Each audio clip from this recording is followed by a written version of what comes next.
Thank you, Christina. Hi, everyone. I appreciate so much Brooke opening up their wonderful facilities for this, I hope, fascinating community discussion. So, marijuana policy today. Where do we go from here? Just a couple of, I guess, housekeeping facts. There will be a question and answer session at the end. If you picked up a brochure, you found an index card in it.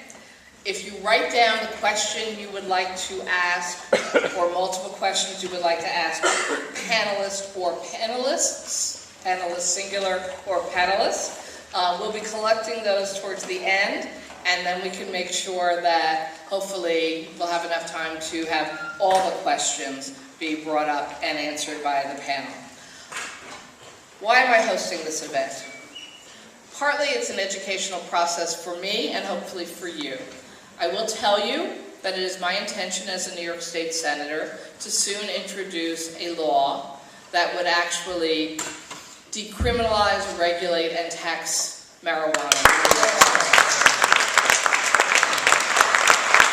There is a draft of the sponsor's memo up at the top that hopefully you picked up or can pick up on the way down, on your way out tonight. I have been helped greatly in the development of this draft by the Drug Policy Alliance, so I'm very glad that one of our panelists tonight is Ethan Nadelman, from the Executive Director, I believe, of the Drug Policy Alliance, and he will be followed by Julie Holland, an MD and psychiatrist who specializes in psychopharmacology and is an author of several important books.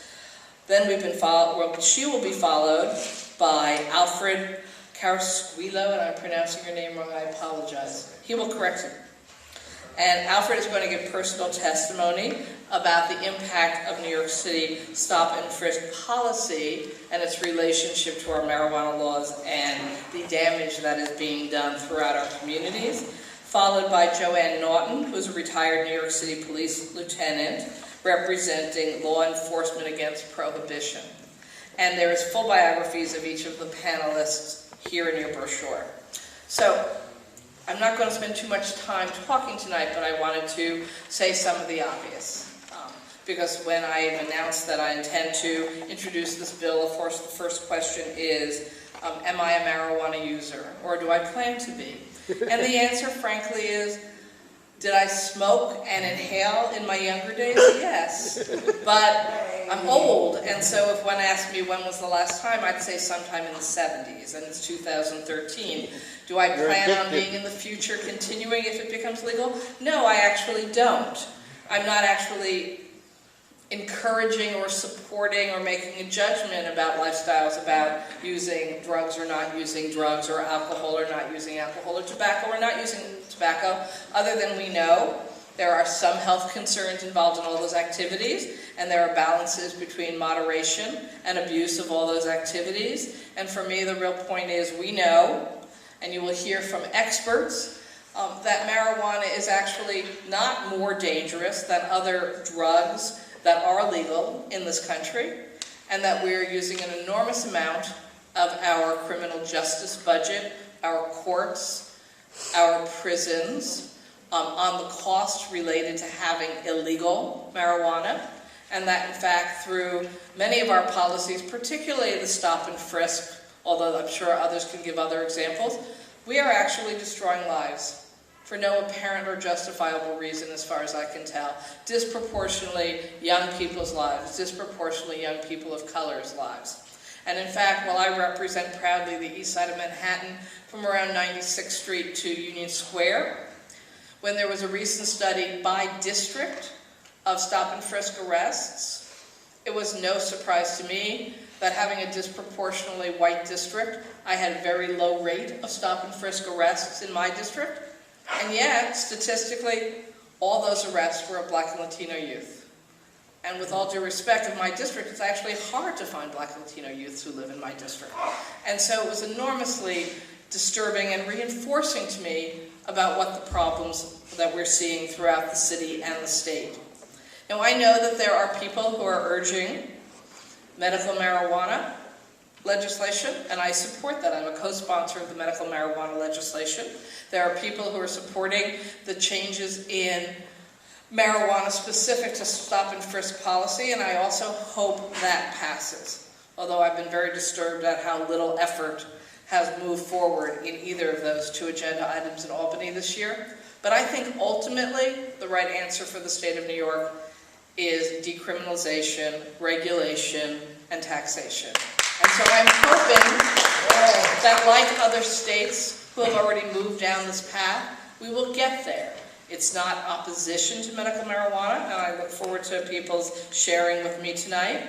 It's not opposition to addressing the immediate issues of stop and frisk policy, forcing young people to open their pockets, pull out some quantity of marijuana, and then busting them for it. That also should be done away with immediately. But I think ultimately this state and every state, and then hopefully at some point, when I'm still alive, the federal government will recognize we simply have missed the boat on what are the right answers for this country, and that states lead and the federal government follows.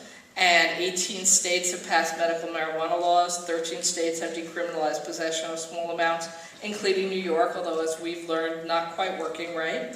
2 states, Colorado and Washington, recently passed legislation making it legal or decriminalized, regulated, and taxed. And 12 states have introduced bills to tax and regulate marijuana like alcohol.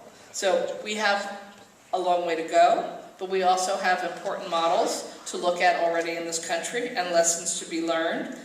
And I'm hoping that as one legislator, I can participate with my colleagues in moving us down that road. I do want to recognize that this event is being co-sponsored by several of my colleagues, Senator Brad Hoylman, Assemblymember Brian Kavanaugh, Micah Kellner, Dan Court, Dick Gottfried, and Council members Dan Garodnick and Jessica Lappin.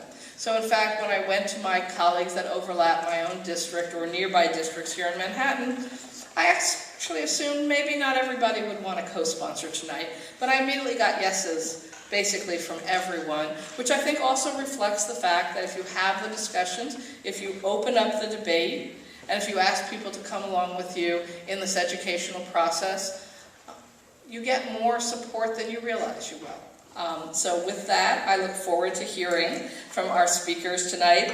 And there is going to be a little time clock there, about 15 minutes. You'll start to see from that young man in the audience.